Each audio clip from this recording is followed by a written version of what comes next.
Social media पर ना मैंने सारे टीवी एंकरों से दोस्ती कर रखी है, लेकिन एक चीज मैंने सीखी कि साइलेंस इज गोल्डन।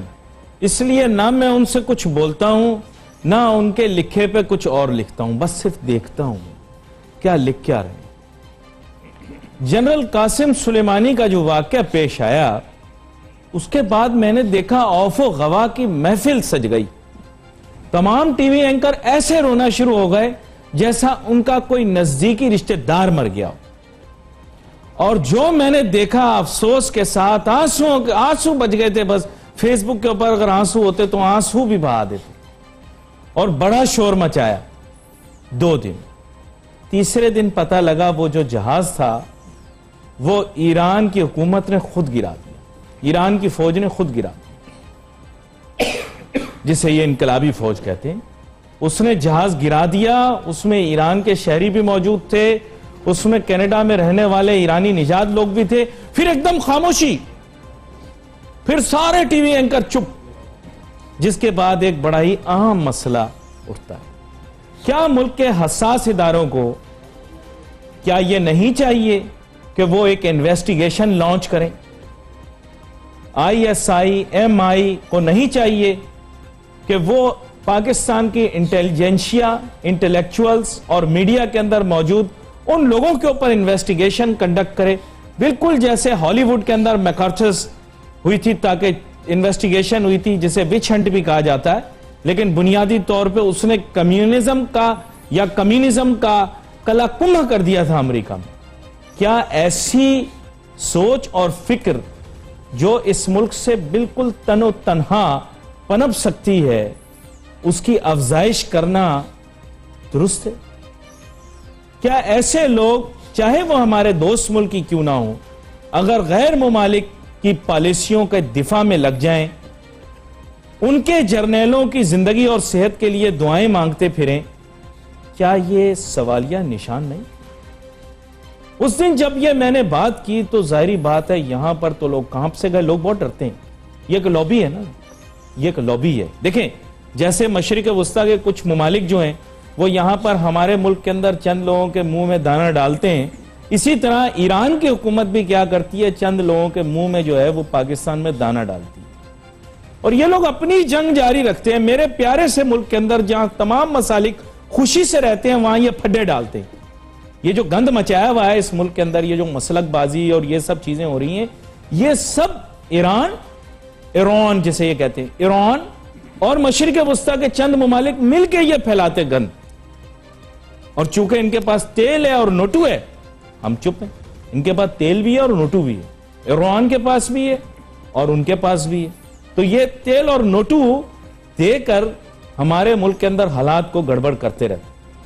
मैं चाहता हूं कि इस मुल्क के हसास इदारे जल्द से जल्द एक इन्वेस्टिगेशन कंडक्ट करें और यह मालूमात करें कि पाकिस्तान के अंदर मौजूद इंटेलेक्चुअल क्लास क्या यरगमाल तो नहीं बनी हुई, और अगर यरगमाल बनी हुई है तो यह किसका एजेंडा लेकर चल रहा है?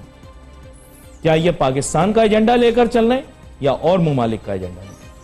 बिलखुसूस ऐसे साफी जो खुद को प्रो इस्टेब्लिशमेंट जाहिर करते हैं, यह दूसरी तरफ से सर यहां से भी रोटियां खा रहे हैं। तो इसलिए मेरी गुजारिश है कि यह तमाम चीजों के बारे में मामलात तय हों और साथ साथ इसी का माशी एंगल देखते हैं। हालात खराब हुए, तेल की कीमतें ऊपर की जानिब, गड़बड़ अपने उरूज पर, पाकिस्तान बेचारा घिरा हुआ दुश्मनों में, रजिया फंसी हुई गुंडों में, और हर गुंडे की नीयत खराब। हाँ बिल्कुल सही बता रहा हूं, रजिया पाकिस्तान बेचारी इस इलाके की रजिया गुंडों में फंस गई। चारों तरफ दुश्मन, कोई दोस्त नहीं, सबकी नीयत खराब, सब इसके हुस्न जमाल से तंग, इसको नोच के खाने के लिए तैयार है। ये इर्द गिर्द हमारे जितने ममालिक जिनको हम अपना दोस्त समझ रहे हैं, ये कोई भी हमारा दोस्त नहीं, सब दुश्मन है, ये मैं आपको बता रहा हूं। और बुरा वक्त आए तो मेरे भाइयों, दुनिया में बहुत धक्के खाए हैं, जगह जगह की खाक छानी। बुरा वक्त आए तो दोस्त भाई रिश्तेदार सब मुंह मोड़ लेते हैं। आज पाकिस्तान तो बुरा वक्त है, कोई हमारा साथ नहीं दे रहा। खैर, एक छोटी सी ब्रेक लेनी है, कम ही थोड़ी लंबी हो गई। वापस आऊंगा तो मेरे साथ मुल्क के मारूफ मईशतदान जनाब डॉक्टर शाहिद हसन सिद्दीकी साहब मौजूद होंगे और खित्ते की बदलती सूरत हाल के ऊपर हमारे माशी मामलात के ऊपर उनसे गुफ्तगू होगी। Let's take short break.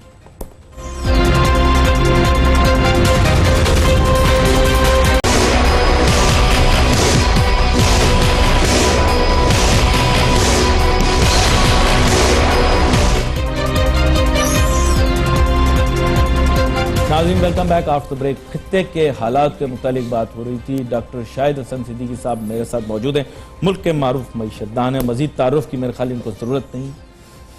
Doctor Shahid Hasan Siddiqui साहब, बात यह है कि जनाबे वाला खित्ते के जो हालात हैं, अब इसमें माशी तौर पर क्या फॉल आउट होगा ये तो हमें बतलाएं। बात ये, बहुत सारे लोग तो ये कह रहे हैं कि साहब अगर हालात बहुत बिगड़ गए तो $100 पे पेट्रोल चला जाएगा, पाकिस्तान की जो नेशनल सिक्योरिटी उसके लिए थ्रेट बन जाएगा, और ये इकोनॉमिक चैलेंज है जो पाकिस्तान को फेस करना पड़ेगा। क्या कहते हैं आप? देखिए, ये स्पेकुलेशन वगैरह से तो आप छोड़ दें। मेरा बुनियादी नुक्ता क्या है? मेरा मुद्दा ये है कि ये जो हालिया तनाव की कैफियत आई है, पाकिस्तान की सलामती और कौमी मफादात के तहफ़्फ़ुज़ और अवाम की फलाह बहबूद के लिए हमारी ये जिम्मेदारी है कि हम ये देखें कि न्यू ग्रेड गेम के तहत अमरीका के खित्ते में मकासद क्या हैं, मशरक़ी वस्ता में वो क्या करने जा रहा है, जनूबी एशिया में क्या करने जा रहा है, चीन का क्या रोल होगा इसमें, और चीन के साथ उनकी क्या रिलेशनशिप रहेगी, हम उससे कैसे इफेक्ट होंगे, और इसराइल के मुफाद में अमेरिका क्या करना चाह रहा है। ये वो बुनियादी नुकात हैं जिससे हम बराह रास्त मुतासिर हो रहे हैं। इसमें कुछ ज्यादा दूर अंदेश नहीं हो गए आप?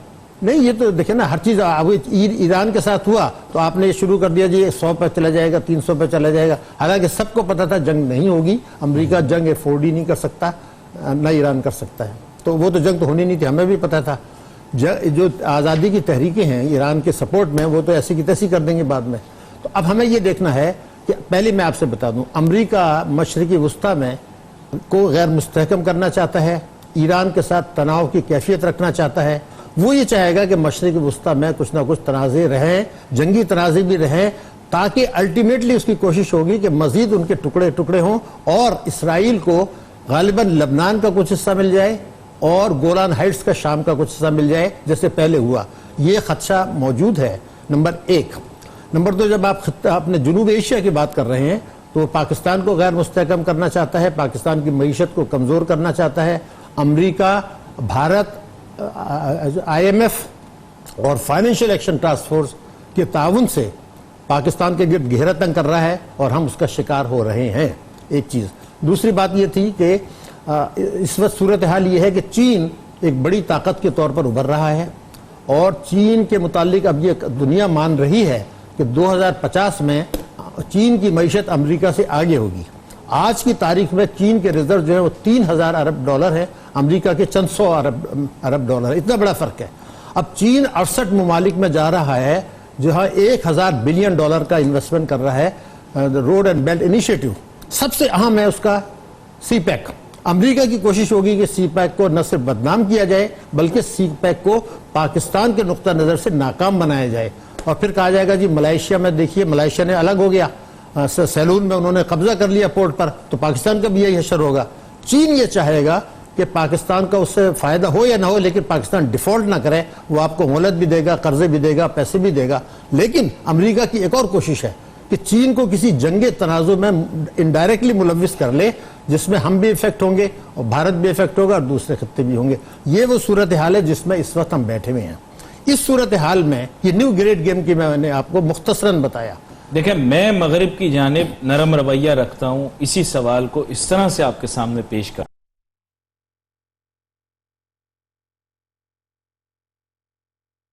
अमेरिका और वेस्टर्न ममालिक इन्वेस्ट भी करते हैं हमारे मुल्क के अंदर, उनके USAID और इस तरह के दीगर इदारे अच्छे काम भी कर रहे हैं। जहां तक United Nations, world bank, IMF को भी देखा जाए तो इनकी भी क़यादत जो है वो, अगर आप माने ना माने, वेस्टर्न और बिलखुसूस अमरीकी हैं।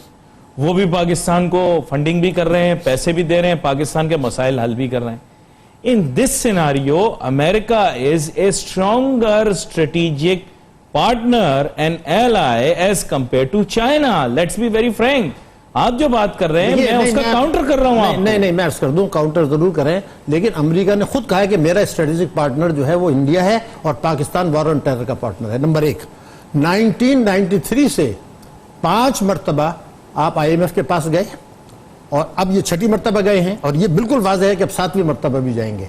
लेकिन चीन ने भी अभी कहा कि फाइनेंशियल एक्शन टास्क फोर्स को, क्या हमें नहीं पता कि फाइनेंशियल एक्शन टास्क फोर्स जब हमारे खिलाफ मुकदमा कर रहा है तो भारत उसका वाइस चेयरमैन बना दिया गया और अमेरिका की पूरी कोशिश थी कि पाकिस्तान को ब्लैकलिस्ट करने की धमकी उसके ऊपर रखी जाए। क्या हमें ये भूल गए कि जब सलाला का वाक़ा पेश आया तो मेरे पास वो ISPR का रिलीज है जिसमें उन्होंने कहा कि ये जो हमारे फौजी शहीद हुए हैं ये गलती नहीं बल्कि साजिश थी। सर ये माजी की बात है, अब वो चैप्टर क्लोज हो गया। आपको पता होगा वो नेटो की हमने सप्लाई भी रोक दी थी, फिर मामला बाला तय हो जाते हैं, वही मामला खत्म उसी हो गया। खतरे की तरफ इशारा कर रहा हूं। मेरे हिसाब से मशरकी पाकिस्तान के बाद सलाला और मलाला दोनों मामला दुनिया मलाला को अलग रखा है। ईस्ट पाकिस्तान के फॉल के बाद सबसे बड़ा हादसा तो हमारा अलमिया था, वो ये था कि अमेरिका ने हमारे अंदर घुस के एबटाबाद में ऑपरेशन किया और आराम से वापस चले गए। हमने उस वक्त भी जो है माफी मांग ली और जो है उनको, तो बात ये थी कि आप ये समझे कि क्या तो संगीन था ना, बंदा मिला हमारे यहाँ से, मिला तो हमारे साथ बात करें ना। फिर सर मुशर्रफ साहब का बयान आपको याद है कि किसी सूरत नहीं होगा, सिर्फ बूट्स ऑन ग्राउंड उस सूरत में होंगे अगर वो यहाँ से मिल गया। वो बयान तो हमारे मीडिया ने डिलीट ही कर दिया ना सर, गायब कर दिया वो। बात तो लेकिन आप जानते हैं ये आपस में क्या उनको अथॉरिटी थी ये बात? सर ये अनरिटन वर्बल एग्रीमेंट एक तरह का था। पाकिस्तान में बूट किसी के आने की अथॉरिटी उनकी नहीं थी, ये एक अलग इशू हो जाएगा। सर ये तो मुशर्रफ से पूछना चाहिए ना, वो तो बच के निकल गए, उनसे पूछेंगे ना। 50 सवाल पूछे, मैं तो अभी कुछ और बात कह रहा हूँ। हुकूमत पाकिस्तान का ये कहना है कि 127 अरब डॉलर पाकिस्तान का वॉर और टेरर में नुकसान हुआ। आपको तो 30% भी नहीं मिला, जितनी सब आपने बातें बताई हैं। अमेरिका ने उसका 30% भी आपको नहीं दिया। हम मांगते तो मिलता ना, हमने तो जनाब मांगने क्या, हमने तो जो है वो किस हद तक चले गए मांगने के लिए कि पार्लियामेंट के अंदर सेनेट में जो एक सेक्रेटरी थे जो कि लेफ्टिनेंट जनरल रिटायर्ड थे, उन्होंने कहा कि अमेरिका अगर हमारी इमदाद बंद कर दे तो चंद हफ्तों में हम घुटने टेक देंगे। बस मेरे पैरों को आग लग गई। छोटी सी ब्रेक लेनी है, ब्रेक के बाद वापस आएंगे। नाज़रीन सूरज के ज्यादा नजदीक नहीं जाता, मेरे पैरों को आग लग जाते हैं। डॉक्टर शाहिद हसन सिद्दीकी साहब आप भी जमीन के नजदीक रहे, सूरज के पास हैं। Let's take a short break.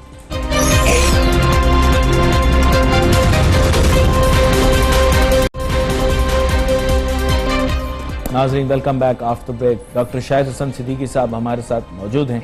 गुफ्तगू हो रही थी ब्रेक पे जाने से पहले आलमी और खित्ते के हालात और उसकी वजह से पाकिस्तान की मईशत पर असरात। तो एक मुख्तसर सी चीज़ आपकी नज़र से गुजर जाए भाई, बैनुल-अक़वामी रेटिंग इदारे फिच ने भी पाकिस्तान की माशी पॉलिसियों की तारीफ की और जनाब कहा है IMF प्रोग्राम से अदायगियों में बेहतरी आई है। अब बताएं बोले करंट अकाउंट खसारे में कमी है, ज़र मुबादला के ज़खायर बढ़ाने में मदद मिली है। जनाब जवाब दीजिए। देखिए फिच हो गया, मूडी हो गया, सब तारीफें, बहुत सारी बातें उठा दी। मैं पूरी जिम्मेदारी से एक एक लफ्ज़ की जिम्मेदारी कबूल करूंगा। IMF ने, वर्ल्ड बैंक ने, एशियन डेवलपमेंट बैंक ने, मूडीज ने और ये फिच ने पाकिस्तान के मुतालिक बहुत परेशान कुन बातें की हैं। खुदा के लिए आप फैक्ट्स को तस्लीम कर लें। उसने क्या कहा है, इसने जिसके रेट ऐसे की आप बात कर रहे हैं, आपके पास कुछ भी हो, मैंने जो रिपोर्ट में पढ़ा है वो ये पढ़ा है कि पाकिस्तान की मईशत को सख्त खतरात लाहक हैं, पाकिस्तान के कर्जे और GDP का तनासुब बहुत ज्यादा है, पाकिस्तान के अफराते ज़र बहुत ज्यादा है, पाकिस्तान का टैक्स रेवेन्यू बहुत कम है, पाकिस्तान के रिजर्व बहुत कम है और पाकिस्तान को IMF के प्रोग्राम से बहुत से खतरात लाहक हैं। उन्होंने बजट डेफिसिट में परेशानी का इजहार किया है, उन्होंने कर्जों के बढ़ने हजम पर परेशानी का इजहार किया है, उन्होंने मईशत की सुस्त रहने पर परेशानी का इजहार किया है। मैं आपने रिपोर्ट का दूसरा हिस्सा पढ़ा है, हमने जो रिपोर्ट का हिस्सा पढ़ा है वो पाकिस्तान। तो आप ये बताइए कि वो अहम है जो 8 फैक्टर्स मैंने गिनाए हैं, ये एडजेक्टिव्स लगाना अहम है? मैंने तो आपको वो बताया जो मीठा हाफ कड़वा आप करें। जो भी IMF ने ये कहा कि मेरे प्रोग्राम को पाकिस्तान में खतरात लाहक हैं, आइंदा बरसों में पाकिस्तान की मईशत परेशानी का शिकार, मुश्किलात का शिकार रहेगी। मैं एक तीसरा स्टेटमेंट देने वाला हूं। IMF ने, मूडीज ने, वर्ल्ड बैंक ने और फिच ने यह कहा है कि अगले 3 वर्षों में पाकिस्तान की मईशत 3.5% औसत से नहीं बढ़ने वाली, जबकि इनको 5.5 मिली थी और खित्ते में इससे बहुत ज्यादा है। खुदा के लिए इन परेशानियों को समझें कि हमने मईशत को आज जो भी किया है इंतहाई कमजोर बुनियादों पर इस्तेवार किया है। अगर जरा सा एक बैरूनी झटका लगा, खुदा न खास्ता मुल्की झटका लगा, हम उसको संभाल नहीं पाएंगे। अब मैं आपको 2-3 फिगर्स दूं ताकि जरा सा आप भी गौर करें कि 6 महीने में 165 अरब डॉलर का तिजारती खसारा, 165 बिलियन डॉलर से, यानी आपने इंपोर्ट्स कम की, ज्यादा कर दी बेतहाशा और एक्सपोर्ट कम, 165 अरब डॉलर आपके पास से चले गए। आपने उसको पूरा कहां से किया? 112 अरब डॉलर बाहर से आए 6 साल में, जिसको आपने सरमायाकारी में ले जाना था, आपने उससे तिजारती खसारा कम कर लिया।